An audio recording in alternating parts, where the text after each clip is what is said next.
Hi, my name is Francesca Reece and I'm the author of Voyeur. This is their brand new shiny proof copy, hot off the press. I'm going to read a couple of extracts, quite short ones. The first one is the very opening, and it's from the point of view of one of the two narrators, Leia, a young English woman adrift in Paris doing various menial jobs and trying to avoid adult life.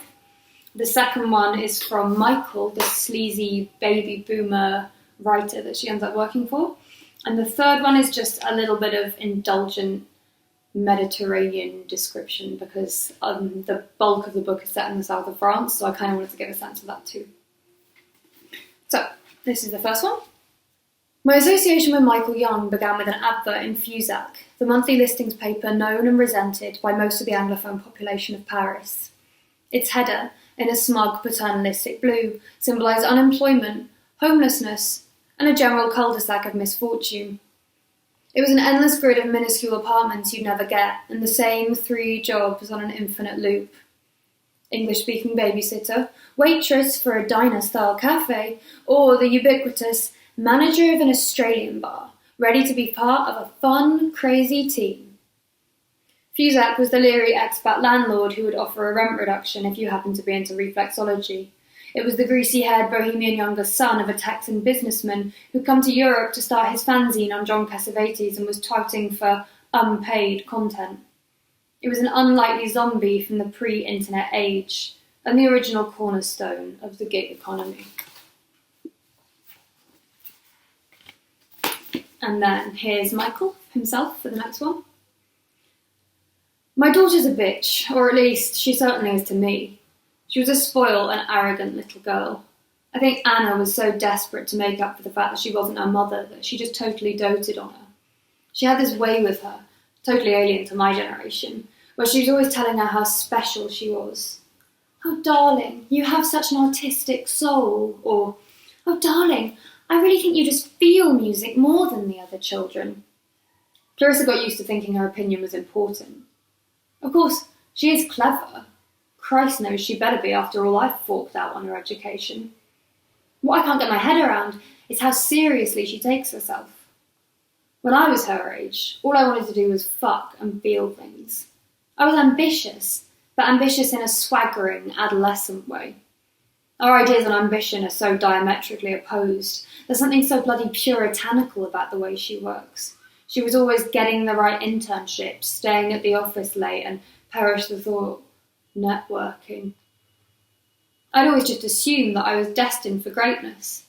And for a while, it seemed I was. The thing about Clarissa is she's so prim and contrived.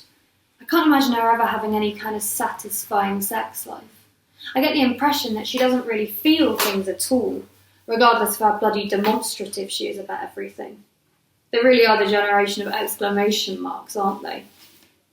When my agent insisted I get Twitter, I was just inundated with this din of entitlement, with the assumption that I was even remotely interested in their opinions on Palestine or women in art or their homemade bloody quinoa salads or whatever.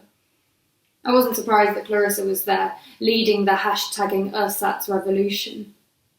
I just feel this discord with her that doesn't strike me as much with her brother. With her, it all feels like some kind of performance. And this is the last one, which is from Leia's point of view again. Marseille. Car abandoned at some miserable underground warren near the station, and the two of us standing at the crest of the steps of Saint-Charles, where about 3 weeks previously I'd snouted a solitary hungover cigarette. Larry lit one now and whistled at the ancient sprawl of the city beneath our feet, the vast sweep of terracotta, the urban climax of the Mediterranean. Wow. Down the steps, 2 at a time, the city still asleep, but already everything bleached with white sunlight. Down Boulevard d'Athènes, appropriately named because it really did feel like we were in the cradle of the Mediterranean here, and on to La Canebière, where the air started to smell of the sea. Les Noailles, the chatter of the market being born, and seagulls. J'ai faim, Larry said, pronouncing it with a thumbing English N. We skirted up into the weave of market stalls and bought nectarines as they showered down from the traders' crates. A live teenager in a greying wife-beater strung up huge glistening watermelons and, grinning at us, set to them with a machete, as dexterous as an acrobat.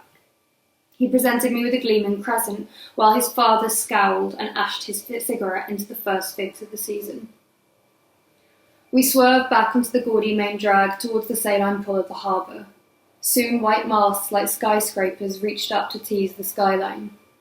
Beyond the metro, the supermarkets, the red and white chain stores, all at once was the old port washed in lime morning light. We found our way to a freshly unstacked terrace and perched on a pair of old cane chairs, damp with dewy sea mist, to order petit crème. Screeching garrulous gulls, the stained glass Mediterranean lapping the old stone ramparts of the port, the waiter telling his colleague about some Parisian connasse he'd slept with last night.